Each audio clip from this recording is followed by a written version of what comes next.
meninggal kan, anak muda, dia trading di salah satu platform yang besar juga di sono, dia rugi gitu, dia nggak ngerti, jadi dia pakai leverage gitulah. Leverage itu kayak misalnya lu punya modal 1 juta, lu bisa trading sampai 100 juta. Tapi kalau misalnya turun 1%, turun 1%, ya udah habis tuh modal lu gitu. Nah, dia pakai leverage, dia nggak ngerti, and then rugi banyak gitu kan, bunuh diri.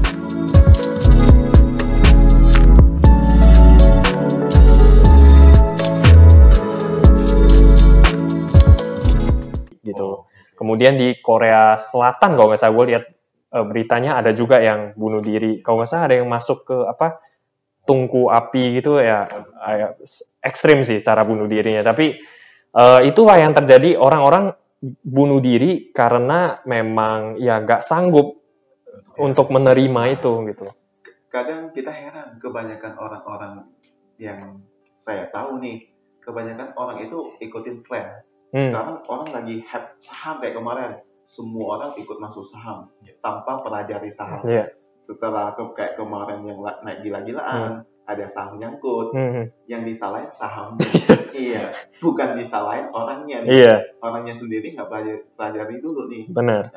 Kayak sekarang nih, orang lagi heboh sama kripto. Yang disalahin minus nanti sahamnya lah, kriptonya yang jelek. Salahin Elon Musk. Betul. Salahin Elon Musk ya. Salahin Elon Musk. Iya. Padahal kan Elon Musk memang punya tujuan tersendiri. Lebih baik sebelum kita masuk, kita harus benar-benar tahu dulu. Kalau kita terjadi sesuatu, ya kita pelajari lagi kesalahan kita di mana. Bukan salah sesuatu saham itu, kripto itu gitu. Ya, benar. Karena kembali lagi investasi adalah soal risk dan reward. Ya, setuju ya.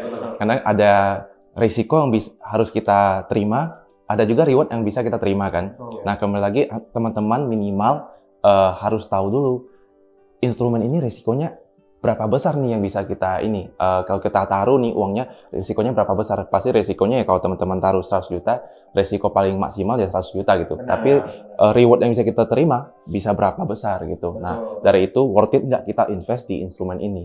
Nah, mungkin setelah itu teman-teman wajib tahu tentang soal risk dan profile kali ya.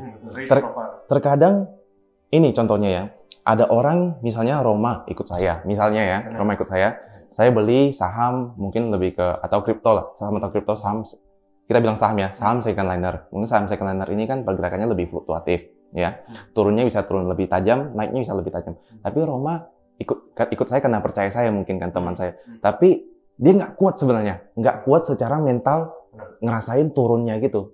Nah, dari situ mungkin menurut saya adalah tipenya ini salah. Karena dia nggak seperti saya gitu.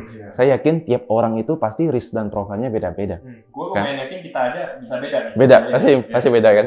Nah, bedanya dari mana? Mungkin ada yang dari dulu sudah bermain lebih agresif. Dari dulu dibentuknya secara ya orangnya memang secara bebas gitu kan. Bisa menentukan risk profile juga. Jadinya agresif. Mungkin dari dulu dia mainnya lebih aman, menentukan sampai hari ini dia aman gitu. Mungkin ada yang sudah punya keluarga yang harus dipertanggungjawabkan segala macam yang menentukan risk profile-nya. Nah, aku pengen ini nih tahu kalian berdua ini risk profile-nya apa? Atau sebelum itu kemarin gue sempat lihat lu punya IG story sempat bahas risk dan profile. Mungkin jelasin sedikit dulu lah risk profile itu apa gitu. Nah, sebenarnya risk profile ini sangat penting dan banyak orang yang lupa sama risk profile. That's why gue coba kemarin gue sharing deh soal risk profile, karena memang orang tuh nggak ada yang ngomongin risk profile, nggak ada, bisa dibilang 95% nggak ada yang ngerti ya kan, kecuali lu udah experience investor, udah pengalaman, lu baru akan tahu gitu. Nah, jadi risk profile basically selama proses kita profiling diri kita itu ada 3 macam tuh yang harus kita cek. Pertama itu risk capacity. Risk capacity itu maksudnya kayak gimana? Kayak misalnya annual income lu, pendapatan tahunan lu setahun berapa, lu ada liability atau expenses apa aja, kemudian lu juga kerjanya apa, seberapa stable kerjaan lu. Nah, itu semua tuh ngaruh sama yang namanya risk profiling lu, ya kan? Lu nggak bisa bandingin kayak misalnya lu punya pendapatan 1 miliar misalnya. 1 miliar sebagai direktur lah misalnya, ya kan? Pasti kan lebih stable dibanding entrepreneur punya income 1 miliar, ya kan? Entrepreneur kan agak naik turun. Tapi kalau misalnya lu as an employee, contoh misalnya direktur perusahaan mana, 1 tahun lu 1M, itu kan lebih stable tuh. Ya kan lu nggak bisa bandingin risk profile-nya dia dibanding dengan orang yang income-nya mungkin di bawah 100 juta gitu. Ya kan, karena secara income dia udah jauh lebih besar, lebih stable. Kemudian, tapi harus kita cek juga liability-nya gimana. Nah, itu risk capacity. Kemudian risk tolerance. Risk tolerance itu benar-benar tergantung dari psikologi mental kita masing-masing. Jadi mungkin yang tadi lu sempat mention juga kayak itu bentukan dari kecil sih memang. Itu entah memang dari lahir sudah begitu gitu kan. Karena kan memang ada orang karakter kan memang beda-beda. Ya kan, karakter ada yang dari sononya, dari lahir, ada yang karena bentukan keluarga, bentukan lingkungan, segala macam. Nah, itu ngaruh ke yang tadi itu, risk tolerance yang mental dan psikologinya. Dan terakhir itu adalah risk required. Nah, jadi kalau misalnya kita ngomong soal risk profile, itu ngaruh juga sama dream kita ke depannya maunya apa. Jadi contoh misalnya, lu pengen 10 tahun lagi lu punya investment naik 5 kali lipat. Right? Jadi itu kan cukup lumayan besar ya, peningkatannya 5 kali lipat. Tapi kan dengan adanya dream lu yang lu pengen 5 kali lipat lebih investment lu meningkat sama 10 tahun ke depan, lu nggak bisa yang namanya cuma taruh duit di deposito. Ya kan? Taruh duit di deposito setahun cuma 3% net. I think 10 tahun lagi jadi 30-an%, 40%. Ya kan? Itu jadi nggak sejalan dong dengan dreams tuh. Lu harus invest ke saham gitu kan, atau obligasi campuran gitu ya, atau mungkin bahkan sebagian percentage portfolio masuk ke kripto misalnya, atau 5% atau 10% gitu, tergantung dari, nah balik lagi risk profile gitu kan. Nah makanya risk required itu maksudnya untuk menuju ke apa yang lu mau, lu butuh memiliki resiko yang kayak gimana, ya kan? Ibaratnya kita mau ke Bandung, jangan Bandung lah, Surabaya misalnya. Ke Surabaya kan bisa naik mobil, bisa naik pesawat. Tapi resiko naik pesawat mungkin bisa lebih tinggi kan? Nah, dibanding kita naik mobil. Makanya it depends dari kita mau kemana, naik kendaraannya gimana. Nah, dari 3 ini, risk capacity, risk tolerance, sama risk required. Nah, nanti kalau kita udah isi, kita bakal kira-kira tahu gua cocoknya sama risk profile-nya apa sih? Nah, ada 3 biasanya. Risk profile itu ada dari konservatif, moderate, sama agresif. Bisa juga konservatif moderate, maksudnya di tengah-tengah antara konservatif dengan moderate, bisa juga tengah-tengah antara moderate dengan agresif gitu. Nah, itu semua tergantung dari isian tadi sama sebenarnya ada satu hal juga yang mempengaruhi pengalaman kita di dunia investment. Karena gua dulu mungkin lebih ke arah moderate agresif pada saat belum ngerti apa-apa. Nah, tapi gue pribadi sekarang lebih ke moderate lah. Moderate. Jadi benar-benar tengah banget. 50. Bisa dibilang tengah banget lah. Karena gue juga bukan tipe orang yang sampai gak berani masuk kripto, ya kan? Gak berani masuk saham. Gue berani gitu. Gue berani masuk ke situ, tapi persentasenya lebih kecil aja. Gitu. Ya, itu kalau menurut gua.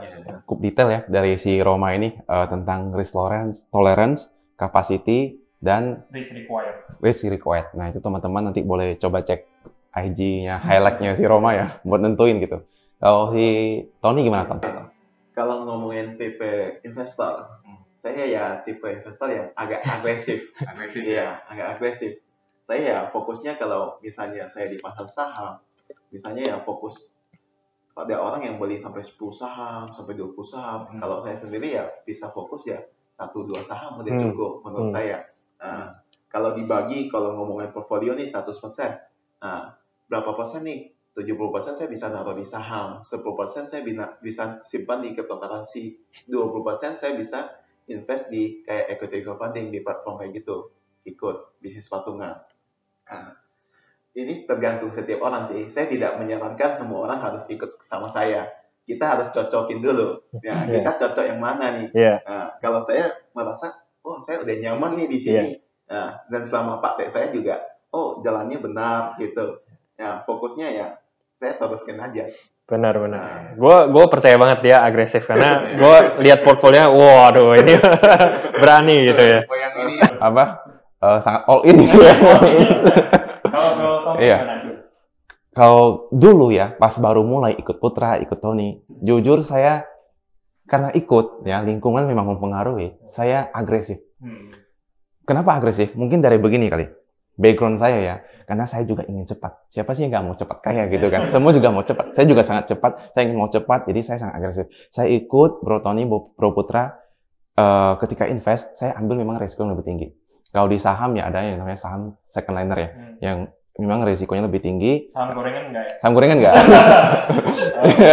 Tapi karena memang karena saya pas waktu itu masih muda. Ya kalau kita orang-orang bilangnya bujangan kali ya, nggak ada tanggungan. Kita punya goal mau rasanya wah kalau makin cepat tercapai makin bagus gitu. Jadi saya memilih risk profile agresif. Jadi sampai 100% kalau dulu dana investasi saya di pasar saham. Jadi saya nggak mengharapkan ada yang di obligasi lah, yang di ECF lah. Dulu nggak ada. Pokoknya saya fokus sama aja biar bisa cepat bertumbuh portofolio saya kan. Saya lihat banyak lingkungan saya yang di situ bertumbuh. Ya udah saya agresif. Tapi seiring bertambahnya waktu, uang juga semakin ya lebih besar rasakan portofolionya. Rasanya seperti semakin pengen lebih ke aman gitu. Iya. Apalagi kita sudah punya, umur juga bertambah ya. Juga sudah punya plan pengen merit. Itu dia. Itu dia temanku. Ya, pengen merit kan. Pasti ada dana yang harus ditahan. Kita juga ternyata harus menyesuaikan kondisi ekonomi. Karena waktu itu ekonominya bagus, ya udah kita all in gitu. Kan? Benar. Ternyata kalau ekonominya nggak bagus, maksudnya menurun, kita juga harus sesuaikan. Ada di mana waktunya kita harus exit, kita harus sesuaikan yang mana yang bisa kita pilih lebih menghasilkan pada saat ekonomi lagi turun gitu. Gimana mungkin yang bisa ditaruh ke yang bisa ngasih tiap bulan misalnya fixed return gitu kan. Mau di bonds, deposito, selama uangnya nggak bisa banyak teman-teman yang nanya saya nih, uangnya kan nggak mungkin concern kita misalnya ada crash gitu kan. Nah, uangnya kan nggak di ngapa-ngapain, mau ditaruh kemana? Mungkin bisa taruh aja di bonds atau deposito kan, yang aman-aman aja gitu. Jadi selama bisa ditarik berapa bulan, tarik aja. Mungkin di RDPT kan. RDPT. Ya, itu. Nah, mungkin teman-teman ya harus sesuaikan dengan ketika tujuan kita mau apa untuk mencapai ke depan, ya kita harus itu pengaruhnya tadi kan require-nya kan. Nah, terus untuk kita punya dananya mungkin harus disesuaikan juga kali. Iya. Kalau risk capacity-nya. Kalau sekarang kan misalnya udah nggak terlalu agresif. Nah, biasa orang nanya itu invest kemana aja gitu. Misalnya contohnya lu moderate berapa persen sih untuk di saham, berapa persen untuk di kripto? Mungkin Roma ada sharing gambaran-gambaran sedikit nggak? Kalau gua moderate, basically ini kita kalau nggak ngomong kondisi sekarang ya, karena kalau kondisi sekarang pasti gua kripto udah enggak, saham juga udah dikit. Malah ini nanti jatuhnya kayak moderate konservatif kalau misalnya portfolionya gua sekarang. Cuma kalau misalnya gua tipe yang moderate, gua nyamannya itu saham gua masih oke. Saham gua oke as long as gua belinya bener-bener saham yang gua percaya dia 10 tahun ke depan bakal growth terus. Ya, contohnya kayak saham blue chip, maksimal di second liner lah. Kalau gua agak kurang dengan saham third liner ya, kecuali mungkin gua bener-bener lagi iseng lah, duit iseng kayak speculate gitu, ada informasi atau apa gitu kan, ya bener-bener buat speculate aja. Tapi so far gua hampir nggak pernah sih beli saham third liner. Hampir nggak pernah. Ada sekali 2 kali doang. Tapi itu pun karena benar-benar iseng. Isengnya berhadiah nggak? Isengnya tidak berhadiah. Jadi memang sudah katanya alam semesta udah menjegal gitu ya. Dijegal alam semesta untuk beli saham third liner. Jadi makanya sekarang paling ke saham second liner, saham second liner lah. Second liner pun memang ya kita harus tahu memang bisnisnya memang sustainable, profitable gitu-gitu. Itu kalau saham, terus reksadana gue juga ada masuk reksadana, tapi reksadana pasar uang sama reksadana pendapatan tetap. Ya itu juga kayak gue sekarang justru udah nggak taruh uang sama sekali di deposito. Gua emergency fund-nya gue itu di RDPU, RDPT. Karena kan lu buat nariknya cepet kan. Lu misalnya mau tarik dananya, jual hari ini, 2-3 hari lah nyampe rekening. Udah masuk rekening. Iya, kalau deposito lu harus, misalnya yang sebulan lu harus tahan sebulan kan, baru bisa cair. Ini deposito lebih kecil lagi bunganya, sekarang cuma 3% I think. 3% kan net. 3%. Ya paling kalau gue pribadi makanya paling seneng yang kayak obligasi gitu-gitu. Nah, obligasi gue seneng. Mirip ke Benjamin Graham ya. Yeah. Dari obligasi baru dia bandingin ke saham dulu kan ya. Yeah. Gue suka patokannya gitu sih, karena obligasi kalau memang perusahaan yang bagus, ini mungkin sedikit cara gue ini ya, obligasi ya. Contoh, gue nggak mau sebut merek perusahaan lah. Perusahaan pesawat terbang, ya itu kan ada yang punya ini negara gitu kan. Nah, lu pasti sebagai investor, lu nggak pengen dong invest ke sahamnya, karena kita tahu equity-nya aja minus. Betul. Nah, tapi kalau sebagai bondholders, mungkin lu masih mau beli obligasinya. Kenapa? Karena ada negara yang backing. Bayangin kalau misalnya perusahaan tersebut, let's say bankrupt atau gimana, kalau perusahaan bankrupt, yang harus dilunaskan kan hutang. Ya kan? Hutang harus dilunaskan apapun yang terjadi. Pasti bayar dong, nggak mungkin nggak dong. Negara loh. Kan bawa nama negara. Nah, itu yang maksud gua, kenapa untuk untuk beberapa perusahaan kayak gue kan juga suka dengan corporate bonds gitu-gitu kan. Nah, gue merasa bahwa itu sebenarnya lebih aman menurut gue. Ya, kalau untuk perusahaan-perusahaan yang memang bisa dibilang udah top ya, ada namanya gitu. Itu lebih aman dibanding kita pegang sahamnya. Karena saham tetap ada resiko volatility risk ya kan, bisa naik turun. Tapi kalau lu beli bonds-nya, itu kan udah pasti sekian gitu. Dan biasanya tenggang waktunya ya kita jangan cari yang 10 tahun gitu kan, ya yang setahun 2 tahun gitu. Gitu sih kalau gua. Kalau ngomongin portfolio ya, dari awal saya dulu 100% di saham.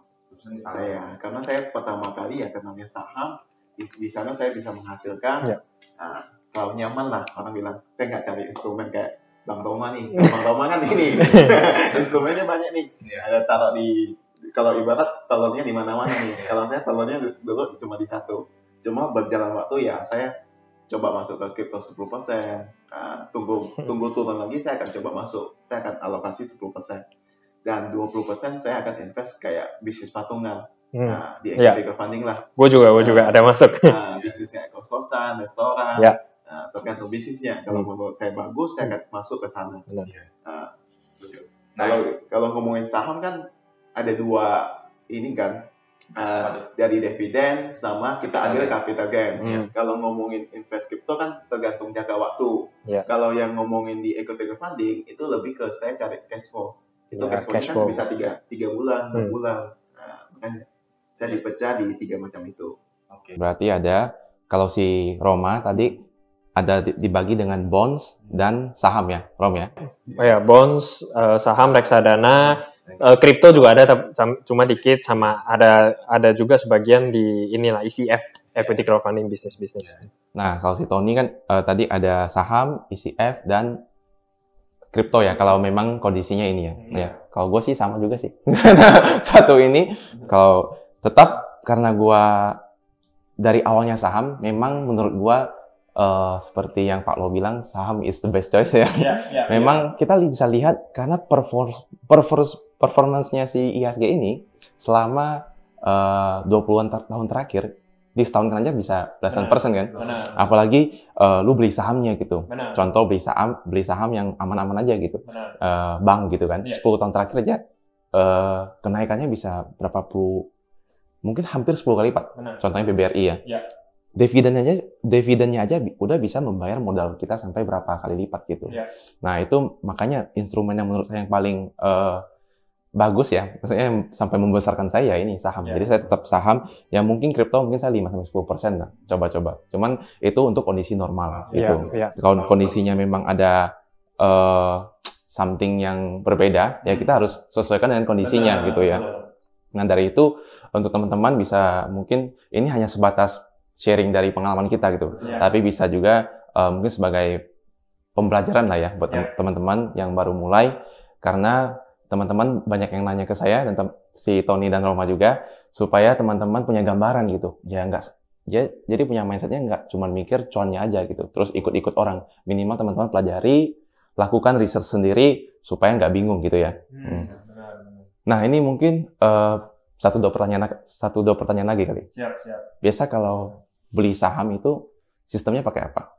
Terus kalau Bro Roma kan kerjanya di LandX. Kalau punya income, ketika dapat income per gaji ini diinvestasikan berapa persen?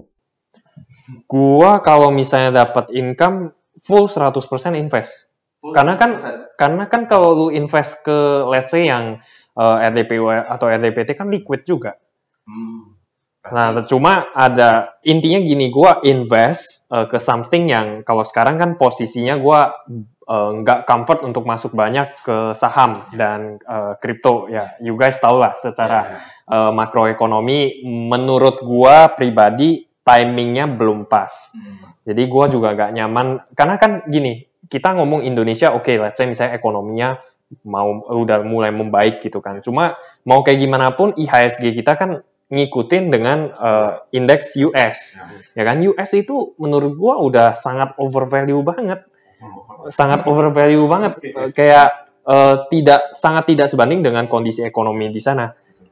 Utangnya mereka itu 130% dari GDP-nya mereka, lu bayangin. Jadi kalau di Indonesia itu kan banyak netizen yang Indonesia lu utang terus gitu kan, apa-apa utang terus. Nah, utangnya kita aja 35% GDP.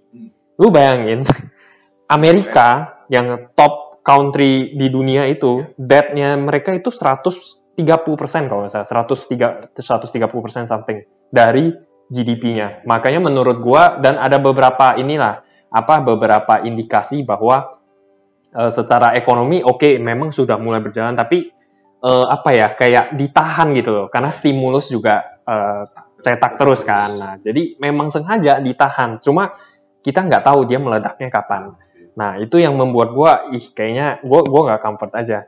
Nah, makanya kalau gue punya uang, pasti ya gue invest, ya kan. Cuma uangnya gue ini yang udah hasil invest, ada yang liquid, ada yang nggak liquid. Nggak liquid maksudnya kayak bisa tahan sampai setahun, 2 tahun, 3 tahun, baru bisa dicairkan. Tapi yang liquid ini nanti juga at the end, gue bakal all in masuk ke saham dan kripto misalnya, kayak gitu. Itu kalau gua ya. Kalau si Tony gimana tuh? Kalau saya ya dengan sistem 2 macam. Saya setiap bulan dengan sistem DCA kan. Nah, tetap DCA saya tetap jalan setiap bulan, dan satu macam lagi ya dengan mencari saham-saham yang lagi under value.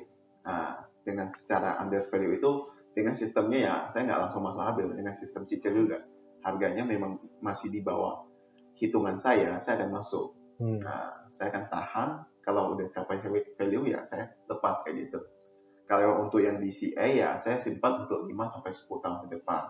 Sistemnya kayak gitu. Ya, karena kembali lagi ke strategi investasi masing-masing kan. Karena ada yang trading, ada yang investing. Investing juga ada beberapa macam lagi. Maka dari teman-teman mungkin bisa menyesuaikan dengan strateginya. Mau pelajarin yang mana, lebih nyaman yang mana. Nah, risk profile ini kan juga ngikutin nih. Kalau mau cepat ya teman-teman pilih yang sesuai dengan teman-teman mau, pelajarin lebih detail yang teman-teman mau gitu lakukan. Untuk sahamnya berapa, pegang berapa saham, biasa kalau saya sendiri karena strategi saya ini investing, biasa karena biar maksimal telurnya itu cukup 4-6 lah. Nah, kalau karena kata Warren Buffett, kalau telurnya terlalu banyak, maka kurang bagus juga kan kenaikan portofolio kita, kecuali uangnya mungkin sudah banyak gitu kan. Sudah sampai ratusan M gitu, puluhan M, ratusan M, mungkin kelolanya sudah lebih berat, ya mungkin kesamnya boleh lebih banyak lah. Tapi saya yakin Indonesia sih masih sangat cukup ini sih, cukup baik dan cukup seksi untuk kita kelola. Maksudnya masih sangat bisa ya untuk dana ratusan, puluhan M lah, masih sangat bisa. Puluhan M sangat bisa. Iya, karena volumenya memang cukup besar gitu. Terus paling saya tambahin sedikit lagi. Kan kebanyakan orang tanya kita, biasa saya dapat banyak pertanyaan, biasa kita pakai strategi apa sih yang tepat menurut kita? Kan kalau kita ngomong di saham tuh ada analisa teknikal, ada fundamental, ada yang sekarang bandarmologi. Benar. Nah, menurut saya sih sah-sah saja. Tinggal kita cocoknya yang mana. Teknikal, fundamental, bandarmologi. Benar. Tujuan kita masuk saham kan buat cuan kan? Benar. Bukan buat sosial. Ya, benar. Kalau sosial beda lagi nih. Benar. Kalau pendapat saya ya, kita fokus aja yang kita bisa praktekkan, kita merasa nyaman dan bisa profit ya kita lanjutkan aja. Iya, benar. Strategi tersebut. Benar, karena banyak banget di luar sana orang-orang yang kayak membenarkan metodenya dia sendiri. Ibaratnya bukan membenarkan dia merasa dia yang paling benar. Jadi dia menyalahkan orang lain. Jadi ada yang mungkin orang teknikal, lu pakai fundamental ngapain gini, atau orang fundamental ngatain orang teknikal, atau yang lebih parah lagi, lu ikut-ikutan orang doang, denger bandar doang, atau segala macam. Ya at the end kan sebenarnya semua orang kan punya caranya masing-masing. Menurut gue sih yang paling penting, lu ngerti dulu, lu mau analisa teknikal gimana, lu coba pelajarin lah, at least ngerti-ngerti dulu fundamental gimana, kalau bandarmologi gimana gitu kan. Nah lu lebih cocok yang mana gitu. Kalau gue pribadi memang gak bisa yang teknikal, karena gue biasanya malam ingat mau beli saham apa, besok paginya lupa karena udah ada kerjaan, udah kayak ngurusin apa, biasanya lupa gue beli saham apa gitu. Nah nanti kalau mau jual juga sama, bisa kelupaan jual, kayak gitu. Makanya gue agak gak cocok sama ini teknikal gitulah. Gue pakai itu sebagai tambahan referensi. Jadi tapi gue nggak pakai itu sebagai utama lah. Gue tetap utama lihat fundamental ya kan, teknikal sebagai pendukungnya ya, bandarmologi atau ada info-info apa ya tambahin juga. Jadi kita kan harus ini kan, kalau sebisa mungkin gue suka banget sama yang dari Ray Dalio. Ray Dalio itu kan bilang bahwa kalau kita misalnya membuat keputusan apapun itu, paling bagus kalau kita itu bisa tahu dari segala aspek pemikiran. Jadi supaya menghilangkan yang namanya blind spot. Betul. Karena kalau kita membuat keputusan atau apapun, pasti ya namanya manusia ada blind spot. Mau lu sekritis, sejago apapun, ada blind spot. Karena blind spot itu kadang kan menurut kita, gua sama lu kan mungkin pemikirannya bisa berbeda. Ya kan? Nah, dengan orang yang punya pemikiran berbeda-beda dari berbagai bidang, nah kita gabungin satu. Nah, itu kita jadi punya analisanya lebih mature ya, lebih mateng. Nah, itu yang bikin keputusannya jadi lebih baik. Yes. Nah, makanya menurut gua tetap yang tadi Bro Tony mention, at the end, ya sesuai sama kita sendiri, masing-masing mau kayak gimana, ya yang penting cuan lah, ya kan? Yang penting profit. Penting cuan, salam cuan ya. Terus saya setuju sekali dengan si Roma. Why? Karena katanya kan ada blind spot nih. Nah, justru itu saya ngajak teman-teman buat sharing sama-sama gitu. Karena kan kalau saya yang sharing sendiri tentang risk profile, segala macam kan mungkin beda-beda. Tapi kalau di sini karena sama-sama, mungkin teman-teman bisa belajar dari si Tony, si Roma, atau dengar tadi sharing pengalaman saya gitu. Dari teman-teman mungkin bisa menerima, oh ternyata begini ya, bisa beda-beda ya tiap orang gitu. Jadi teman-teman bisa belajar. Mungkin lebih cocok dengan Tony, ya udah ikutin si Tony gitu. Atau pelajarin yang Tony kerjain gitu. Nah kalau cocok dengan Roma, ya udah coba praktekkan yang Roma bilang gitu. Jadi nggak cuman satu orang aja gitu. Karena at the end, teman-teman invest, uang adalah uang teman-teman sendiri, yang nikmatin juga teman-teman sendiri gitu ya. Nah, resiko juga ditanggung teman-teman sendiri gitu. Mungkin terakhir, ada nggak pesan buat teman-teman yang investor pemula atau yang teman-teman baru mau invest gitu? Apa aja? Atau why dia harus invest? Atau why ini sangat penting untuk dikasih tahu. Ya, I think kalau misalnya buat investor pemula, yang pasti jangan sampai terlalu agresif, tapi jangan sampai terlalu takut juga untuk memulai sesuatu. Ada juga temen yang karena dengar banyak hal yang buruk tentang investment, dia jadi takut memulai atau bahkan nggak mulai-mulai gitu. Tapi sekali mulai, biasanya karena dengar omongan orang, dia beli nggak ngerti, akhirnya rugi juga, bikin tambah takut lagi. Jadi sebenarnya yang paling penting kalau misalnya investor pemula, kita baru mau mulai invest, let's say kita misalnya yang pasti harus punya duit dulu kan. Kalau nggak punya duit buat apa invest gitu kan. Tapi tetap kalau yang belum punya duit gitu ya, cobalah justru jadi punya waktu dan kesempatan untuk belajar dulu. Ya kan, belajar dulu. Nah, nanti kalau udah punya duit, misalnya masih belum cukup atau belum berani atau gimana, ya nggak apa-apa, coba pelajarin dulu. Tapi uang yang kita punya ini kan kita bisa mulai invest ke instrumen yang memang sangat-sangat kecil risknya. Contohnya RDPU. Ya, reksadana pasar uang. Reksadana pasar uang kan di dalamnya memang dia invest ke dananya itu dimasukkan ke deposito, ya kan? Kenapa dia return-nya bisa lebih gede daripada deposito? Karena kan ya simpelnya kita duit 1 miliar bandingin sama fund manager yang duitnya 500 miliar. Bunganya beda dong. Pasti dikasih yang bunganya lebih gede buat 500 miliar. Kemudian dia juga ada campur sama obligasi yang jatuh temponya di bawah 1 tahun. Jadi cukup bagus lah obligasi corporate biasanya. Dan itu emang sangat aman, jadi nggak mungkin ada capital loss, jadi pasti naik terus. Jadi ibaratnya ya kayak taruh deposito cuma lebih tinggi aja, nah, cuma lebih liquid juga. Nah itu kan kita bisa taruh di situ dulu sementara kalau memang misalnya kita masih takut untuk memulai gitu kan. Nah sampai kita udah coba pelajarin ya kan, misalnya belajar sama kita gitu, udah lebih ngerti ya kan, baru ya udah mulai coba aja. Tapi tetap harus tahu yang tadi risk profile. Risk profile tetap biasanya orang ada 2. Kalau belum ngerti itu masih blank, dia entah dia itu jadi takut, konservatif banget, atau agresif banget. Ya, nggak ada yang tengah-tengah, agak jarang. Biasanya kalau orang yang udah makin ngerti itu dia makin ke tengah somehow, ya kan?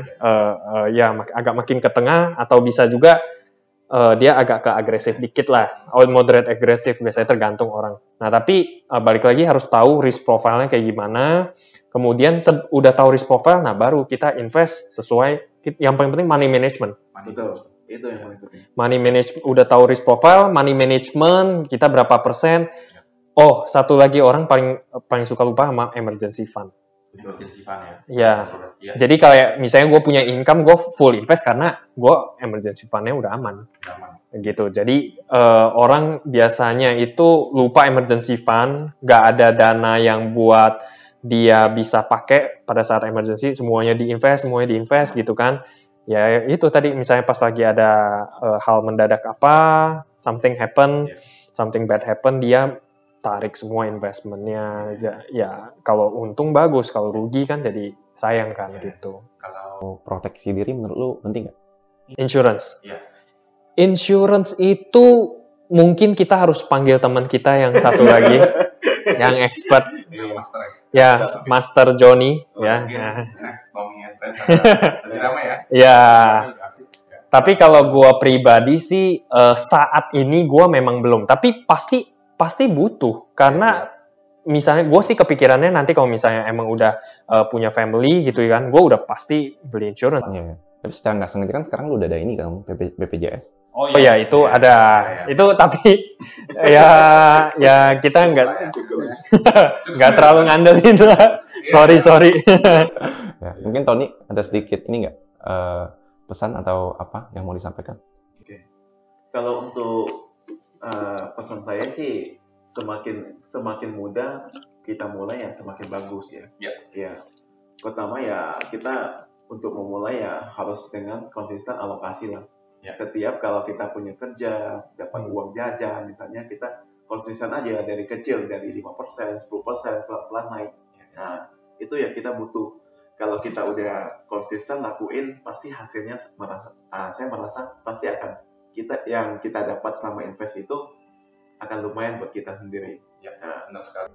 Mungkin kesimpulannya adalah mulai aja dulu ya.